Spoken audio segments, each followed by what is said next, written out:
And welcome back to another exciting edition of Beerfield Fantasy Football Shots.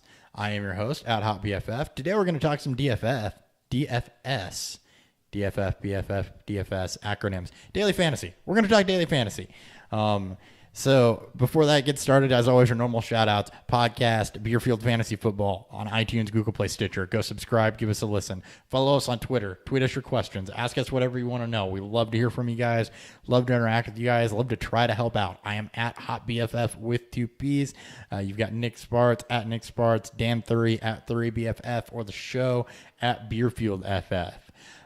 So before we get into the DFS picks for this week, last week, not so hot. You had a couple guys go out with injury, a couple game scripts just not go the way that they were expected to. And if football's anything, it's unpredictable. So we're going to try and prep you with some good game scripts and some plays this week.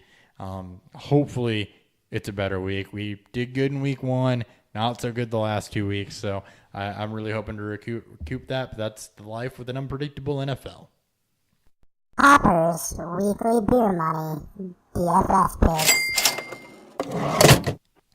All right, so your beer money DFS plays for this week. As always, we'll do a pay for, so a guy that's a lot of money, but shouldn't bust on you. A safe pick, guy that's a little bit less money, doesn't quite have the upside, but shouldn't kill your team either. And then a value guy, a guy that could go off, but maybe hasn't been good. He's cheaper.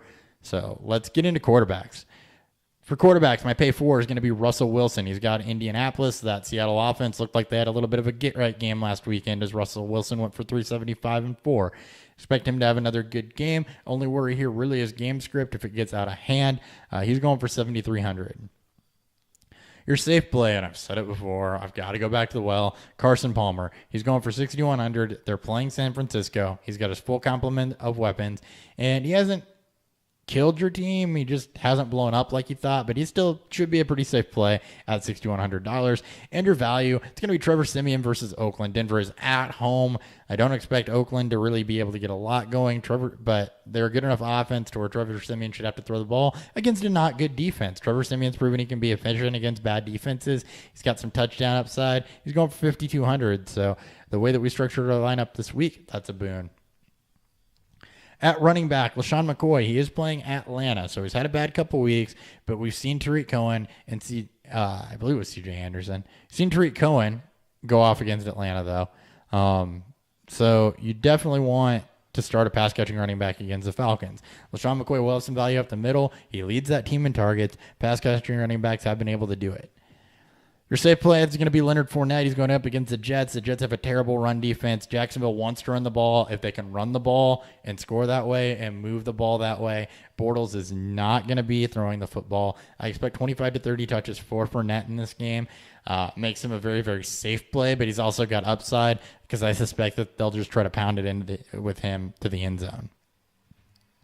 And my value pick is going to be Bilal Powell. I don't typically like picking players from the same game, but Jacksonville has one of the best rated pass defenses and one of the worst rated run defenses. So I expect Bilal Powell to get fed. I expect him to find Pater. Matt Forte is out, so the volume should definitely be there for him. My honorable mentions, I do have some honorable mentions here as well. Chris Carson against Indy. Indy's got a really bad run defense also. Procise is out, so Carson should see an uptick. Joe Mixon, we saw his carries increase last week. He's going up against Cleveland. And Jaquiz Rodgers is $4,400. He's going up against a Giants run defense that is not good, even though he hasn't looked good either. So if you're looking for a really, really cheap play that has some upside, Jaquiz Rodgers at $4,400 is absolutely a buy. Wide receiver. So wide receiver, pay for is going to be A.J. Green against Cleveland. Cincinnati did what their formula has been for the last couple of years, and they threw the ball to A.J. Green. He went for 10 receptions, 111 yards, and a touchdown. Cleveland's defense is improved-ish, but still not good. So at 8,600, A.J. Green's a good start. Other honorable mention here, Odell Beckham. Tampa Bay's defense is absolutely decimated. Eli should be able to find him at will. Tampa Bay's offense is good enough to keep this game close, so I expect them to have to throw. So Odell Beckham is absolutely a good play. He makes that Giants offense tick. He's going for 8,900, though, a little bit more than AJ. Safe pick is going to be Jarvis Landry. All kinds of weird shit happens in London, though, so there's a little bit more downside to this than I like some of my some of my safe picks to have, but he gets a lot of targets. I expect Jay Cutler to try and dink and dunk to Landry against the Saints defense. Devonta Parker's your upside play for that, but Jarvis Landry at 6,500 against in Miami, not against the Jets, against the Saints. I don't even know that I said Jets. I'm all out of sorts. It's been a long week. But against the Saints, honorable mention Demaryius Thomas against Oakland at home, going for 6,300, so a little bit cheaper. Also really, really like him this week of that same tier. Value pick, Rashard Matthews going against Houston. The downside here is the pass rush. The good news here is that it's going to be hard to run the ball on Houston. It's going to force Mariota to throw the football. Rashard Matthews should be the guy receiving most of those targets. Corey Davis is out with a hamstring injury, and the Texans do not have a good secondary. They're really, really beat up. So I expect Rashard Matthews to have himself a nice game. He's going for 5,000, but he should definitely have some value to him. Tight end, your pay for is going to be Rob Gronkowski. He's going for 6,600 against Carolina. I expect to see a lot of what we saw last week. Carolina's secondary is not good. Bill Belichick will attack your weakness. They're going to try to work the ball downfield. When that happens, Gronk comes alive. Your safe play, Jimmy Graham. He got it right again last week with the rest of the Seattle offense. 7 for 75 going against the Colts. Doug Baldwin is hobbled with a groin injury and may not play as well. If that happens, Jimmy Graham is the best receiving option. Even with the hobbled Baldwin, he's still the second best receiving option. So Jimmy Graham for 4,900 is actually a little bit more of a steal than a value, but he's also safe. So that's one of my favorite lineup stalwarts this week. For value, Charles Clay at $3,700. He is second on the team in targets with 18. Tyrod Taylor should have to throw with Atlanta being up, and that means Charles Clay is going to be the primary target. The next closest receiver to pass catcher to Tyrod in targets, aside from LaShawn McCoy, is Jordan Matthews Zay Jones with 12. So Charles Clay, especially in PPR format, is going to have value there. Defense, special teams. My pay for is going to be Cincinnati. They have Cleveland. The narrative that I've been painting on the podcast is that Cleveland's going to be disruptive to Kaiser. Kaiser's a rookie quarterback. He's not really going to be able to adjust to that, and they're just going to feast in the sack department, force a couple of turnovers, not give up a whole lot of points and a whole lot of ground to the run. They are top half in the league for everything, and they get Vontaze Burfict back. So 3,500 for Cincinnati. Love that play. Safe, Baltimore versus Pittsburgh. Pittsburgh is on the road. Big Ben is not good. Pittsburgh on the road. Pittsburgh's offense is not good on the road. It is a division game. Step up for that a little bit. They are missing their defensive tackle, so that's why this is not my pay for play. But at $3,000, it's a value for a defense that should have a pretty okay floor, not give up a ton of points, and may be able to even get home a couple times. Value pick is going to be the Giants at Tampa Bay. Tampa Bay just looked absolutely silly last week. So 2,900 for the Giants should give you some sack upside, a couple possible interceptions.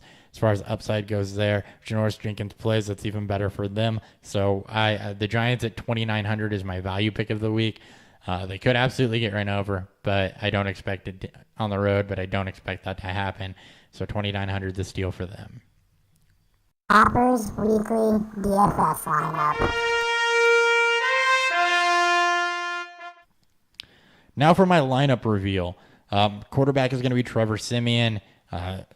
So I actually, before I get into the rest of this, I actually went and changed this lineup 3 or 4 times to find a combination that I liked, just based on players, because there's a lot of superstar players that I like this week that are a lot of money. So trying to find the best combination was a little bit difficult to do, and I also didn't want to double up too much on teams. So quarterback, Trevor Siemian.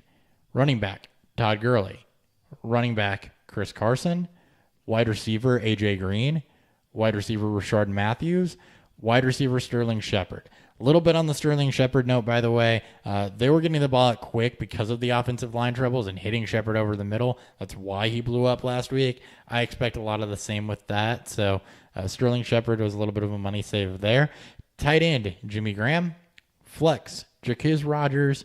And defense special teams, the Bengals. This lineup left me with about $300 left.